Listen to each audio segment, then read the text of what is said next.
There's no other gun in my safe that has the sentimental value of this revolver. This was my dad's 44 mag Ruger Blackhawk. He never ended up taking a deer with it, but since he passed away a few years back, I've taken it to the field many times. While hunting with it, I think back to the many memories in the field we shared over the years.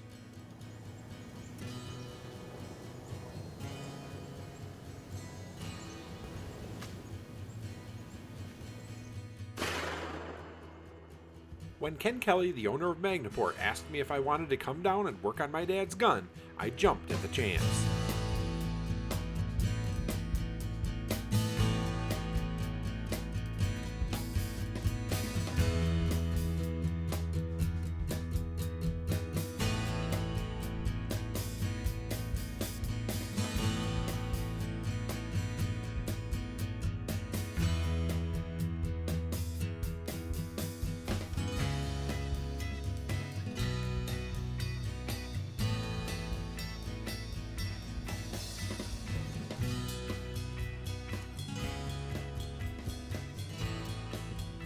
One of the most knowledgeable things you ever got to remember, when you put a piece of tape there, you always cut on the other side of the tape. You don't cut on that side. Because that's an inch you can't make up. You can't put that back on? Yeah. And not saying I ever did that.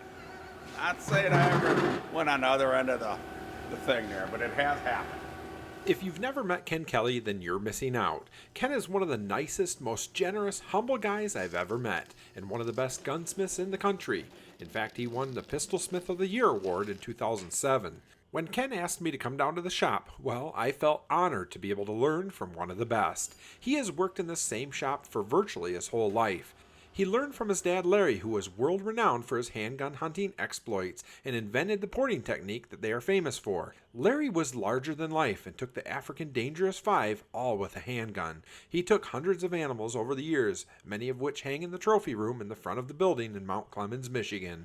And while the tools, sights, and smells of this building are like any old machine shop around, the products coming out of it are anything but ordinary.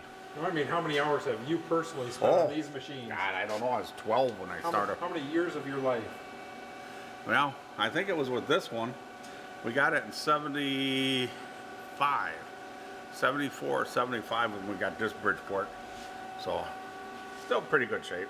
Thing is, it's never been beat because it's just small machining and gunsmithing and all that. So, like, you run it like it's a part of you now, huh? Exactly. One of the most important parts of a precision rifle or pistol is the muzzle crown. If you don't have a crown that is perfectly concentric to the bore, the bullet will exit the barrel poorly and lead to inaccuracy. Ken's creations are not just beautiful to look at, they are precision made for accuracy first and foremost. The amount of embellishments after that is up to the customer. And then we run it right out to the edge, and then we'll take and just go in with a flat one and flatten it out. 11 degrees inverted bench press style crown. One of the best crowns out there. After the barrel is crowned, it's polished up and the sharp edges taken off. Then it's time to clean everything up and get it ready for the velvet finish Magna-Port Customs are known for. I always enjoy just sitting and listening to Ken's deep knowledge of firearms. He's one of those guys who doesn't forget anything when it comes to guns. I just want to knock a couple burrs off. I can tell that I didn't drill these holes here because you got a little bit of burrs inside the frame. I see. They push through the bottom a little bit and really doesn't hurt nothing, but just bothers me. Cosmetic. Yep, exactly. Well, you know, one thing, if depending on the screws, sometimes people don't watch their screws when they put on scope mounts, and they'll actually come in there, and if you get it too far down, it'll actually, when the cylinders rotate and cylinder heats up, it'll bind on the cylinder. Wow. Because Ruger, at one time, this is one of the newest generation's rear sight assemblies, but they got this little undercut there for the thing, screw there, and that way it'll stop. But on from 1975-ish and under, it was just a straight screw that there was nothing that ever holding in there. And a lot of times, as you could take that screw, and it would actually bottom out a couple 20 thousandths underneath there, and then as the cylinder heated up and it was rotating, all of a sudden people would get a big bind in their cylinder, and then they couldn't. Oh my God, the cylinder's binded. And then it would scratch on the thing there, so it just, you know, eliminating any kind of a problem down the road there. What year is that, do you think? Do you have any idea, or? 10.5, early 80s. Okay. Because first of all, when they first came out with a 10.5 inch, which was probably 78, 80, it was a 10.5 inch tapered barrel with a soldered on front sight base. And, and the barrel was actually tapered down. Well, then they went to the 10.5 inch bull barrel where it doesn't taper. This is the same diameter here and there. And so it's a bull barrel, and then the front sights were screwed and tapped. Ken is an artist when it comes to guns, and he knows just how to make one special. With this build, he suggested chemically etching my dad's name onto the barrel.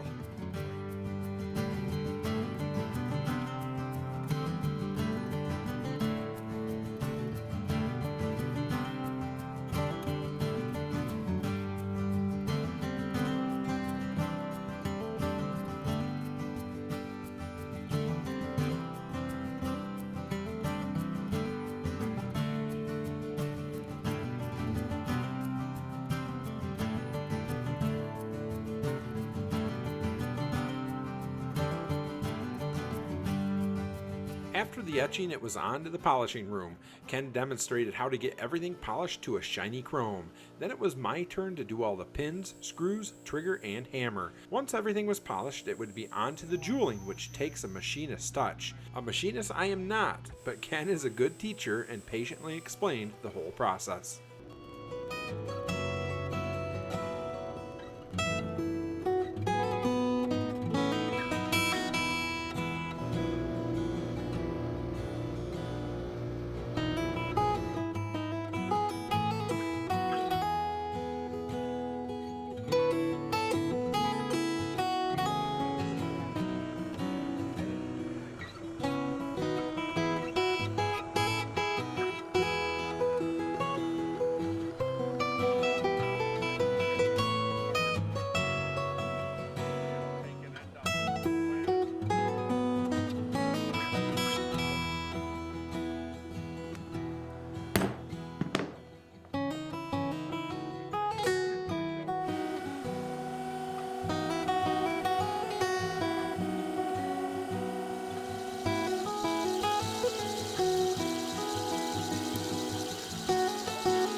Well, push off. You just cock it there. Apply a little pressure, not too much. That's if it pops off. If it would hammer fall, that would be push off. Same thing on there. You lightly wrap it on the table and check it. That way you got more than enough cocking notch because we got all the creep removed out of there. And then, same thing on your Red Hawks and all that. But you could actually create push off by pushing too hard. So it's a fine line, where you don't push too hard. Otherwise, you create yourself a mess there, and you break a notch or roll a sharp edge off. Well, Smith, you can sharpen a trigger, but if you were to cocking notch, because the cocking notch on a Smith & Wesson is only 5/1000ths, not like a Ruger. So you always want to be careful with that. Yeah, on any handgun trigger job I do, it's as long as it'll hold 3 pounds off at 3 1/4. That's fine. But if my trigger jobs come anywhere from 3 to 3.5 pounds, like on a Red Hawk, Super Red Hawk, I get 3/4, 3.5. That as long as you got the creep out of there, it's a nice trigger. you know. But I usually like them right at 3, hold 3 pounds, off at 3 1/4. That way you're maintaining, you know, factory specs. I thought, you know, way back when, back in the 70s or early 80s, I think, on the Smith & Wesson and their armor's manual, they had a 2.5 pound for a single action for a pull, and it's just a little bit too light, you know, for a good hunting trigger pull all around. There's nothing wrong with 3 pounds with no creep. So why 3 rings in the front? We always put 3 rings when we do set up the handguns. You know, we're along with SSK, just, you know, a little bit narrower, but you get 3 contact points just so they don't do it. But the 4th ring on here, there's a spot there and a cool factor. You know, it's got to look good. You know, don't look good, shouldn't be hunting. Them grips they were made up for the limited edition African series, scrimshaw, rosewood grips and all that stuff there. Was that to commemorate your dad's Big 5 or just? The Big 5 with yeah, because I think right after, well, it was during, yeah, I think in '86 he wrapped up his Big 5 award, probably in '85 or '86. So we built the Africa Big 5 series. We started probably in about '83, and it took 5 years. Every year we built a different gun. And he took his Big 5 with what? Well, you know, because he took, got 55K Buffalo, 9 elephants, 6 with a handgun. So some of the elephants, the one hanging in the trophy room was shot with a 4 3/4 inch Super Blackhawk, one of his Predators. Other ones he shot with a Freedom Arms 454 and 375 JDJ. And so he shot a lot of them with a little bit of everything.